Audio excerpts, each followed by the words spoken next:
Alright, Shalom.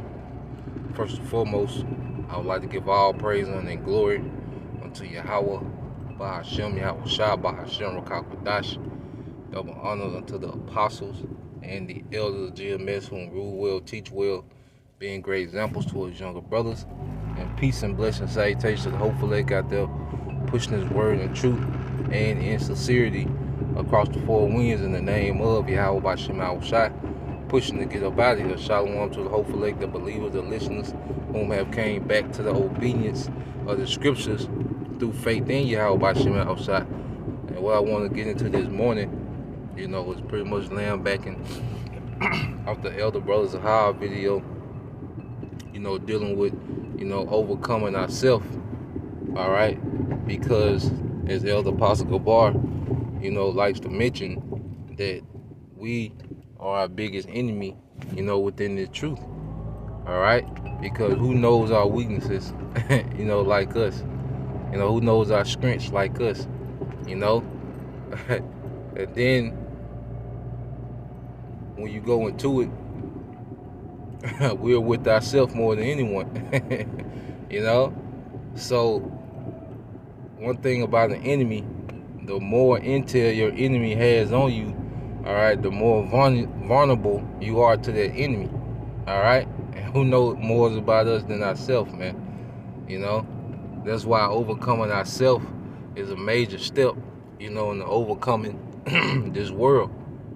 You see, that's why the scriptures say, "He that follow me must deny himself, all right, and bear his cross." Because when you read the book of Isaiah, chapter 1. Verse 24, it said, "Therefore saith the Lord," all right, the Lord Yahweh Bahashem Yahweh Shah of hosts, the mighty one of Israel. It says, I will ease me of my adversaries and avenge me of my enemies, and I will turn my hand upon thee and purely purge away thy dross and take away all thy tin." And we always go into it, but the affliction that we go through, that's a purging process, all right, for the elect. All right, the 2/3, he's going to take them through things to destroy them, all right, to rid himself of his enemies. But the elect, he's taking us through things, all right, for a purging purpose, all right, to purge out inequalities, man. The things that we go through, all right, the things that we're deprived of, the infirmities we go through, the hate that we receive, all right. And another thing, each brother has their own, personal hell and trials that they go through, because it's building a unique character. That's why even in the kingdom, no two brothers will be alike, because each brother is going through their personalized hell. You see? The kingdom, all right, the government of the kingdom is going to be real versatile because of the personalized hell that each and every individual is going to have to go through. But it's building, all right, qualities, all right, of a leader. It's building qualities of a good judge. No one else will ever be likened unto Job, because no one had to go through what Job went through. All right? No one to be like Yahweh Shah, because no one had to go through what Yahweh Shah went through. No one to be like King David, because no one had to go through that exact, all right, hell that King David went through. You see? But what did it do? They overcame. All right? And all those stories, they overcame to become great leaders. You see? And we're going through that process. All right? And each brother has their own particular hell, all right, that is going to mold them into a leader, all right, for what? For the kingdom, all right, the governing body of the kingdom. You see, each brother is going to have their own role, and each character is going to be needed to have that perfect balance and governing the kingdom. But it's going to be through what? The purging process of affliction. You see? Because when you read it again, this is Isaiah 1 and 25, and I will turn my hand upon thee and purely purge away thy dross and take away all thy tin, which is unwanted qualities, man. You know, because in this society,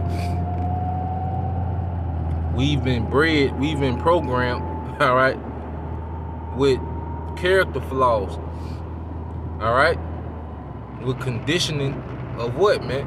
Of sin, wickedness, you know, selfishness, you know. So we have to be put through things to purge those things out of us, man. All right, lust, you know, over excess, doing too much. That was all programmed within us, man. You see? Verse 26, and I will restore thy judges as at the first, and thy counselors as at the beginning. Afterward, thou shalt be called the city of righteousness, the faithful city. You see that? So that purging process is happening because he's going to restore, all right, judges amongst the nation. Israel is about to come into sovereignty again, all right? And within sovereignty, what do you need? You need leaders. You need, you know, judges. You see? So the judges are being what? Purged now to rule later. You see? It's all about that finished product. It's all about the finished product, man. Even in, let's get that in,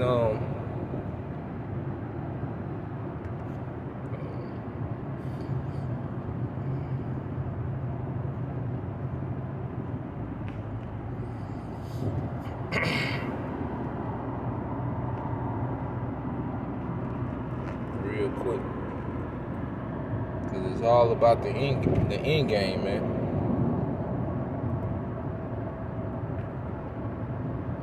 Sirach 30.